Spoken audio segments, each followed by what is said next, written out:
एक समयर कथा घना सबुज जंगल रे एक बाघ परिवार थिला। बापा शेरू टाइगर, माँ रानी टाइग्रेस एवं तांकर छोट पिला जिग्रा। जिग्रा बहुत मासूम, शांत और निर्मल हृदयर थिला। से सदा गछ तले खेले, प्रजापति धरे और आकाश को देखि स्वप्न देखुथिला।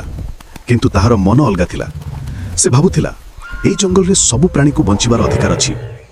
एक दिन सकाळे बापा शेरू कहिले, जिग्रा एबे तू बड़ होई गलु, प्रत्येक टाइगर को शिकार करबा सिखिबा दरकार।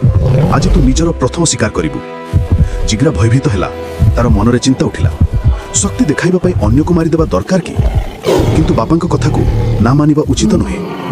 माँ कहिले, बेटा साहस रख, जहाँ शिखा जाउछि ताहा शिख। जिग्रा माँ बापांक कथा मानी जंगल भितर को गला। से जंगल पथरे चलुथिला। प्रत्येक गछ, प्रत्येक झाड़ी ताकू देखि कहूथिला, तू कोन आज सतरे काहाकू मारी शिकार करिबु? किछि बाट गले से सुनिला एक छोट शब्द, जेमिति कि केही रोडुछि।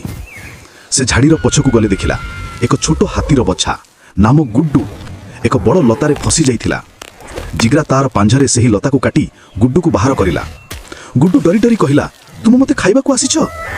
जिग्रा हसिला, ना सांग, मु काहाकू भी मारिबिनी। दुहे हसिले और सेमाने भल बंधु हेले। तापरे सेमाने आउ किछि बाट आगकू गले, जेउथिरे सेमाने सुनिले एक अन्य साउंड। एक छोट ठेकुआ पिला टिंकू जे एक गछर चेरा तले फसी जाइथिला। जिग्रा और गुड्डू दुहे मिसी ताकू बाहर करिदिले। एबे तीनी सांग हेले, जिग्रा, गुड्डू और टिंकू। सेमाने कहिले, आज शिकार नुहे, केवल खेल। तीनी बंधु जंगल रे दौड़ी दौड़ी खेलिले, झरणा रे पानी रे डेइले और हस खुशी रे दिन काटिदेले। राति ହେଲା ପରେ जिग्रा कहिला, मु एबे घर को जीबी रे, नाहले बापा रागी जीबे। से घर को फेरिला। घरे बापा पुचारिले, तू शिकार करिलु कि? जिग्रा धीमा स्वर रे कहिला, बापा मु करिबाकू जाइथिली किंतु आज हेई पारिला नाही, कली करिबी। बापा गहिर श्वास नेले ओ कहिले, कली तू ना करिले तू केबे भी किछि भी शिखि पारिबुनी। माँ हल्का हसिले, किछि दुख नाही पुआ, कली चेष्टा करिबु। आगामी दिन जिग्रा पुणी जंगल को गला, किंतु एथरो से एकेला नुहे। तार बंधु गुड्डू और टिंकू तांको साथीरे थिला। सेमाने खेलुथिला, हसुथिला और खेलिते खेलिते जंगलर एक नुआ जगारे पहुंचिले। से जगारे एक पूर्ण गहिर कुआं थिला। सेमाने जानि पारिले नाही और तीनी जणे कुआरे पड़ी गले।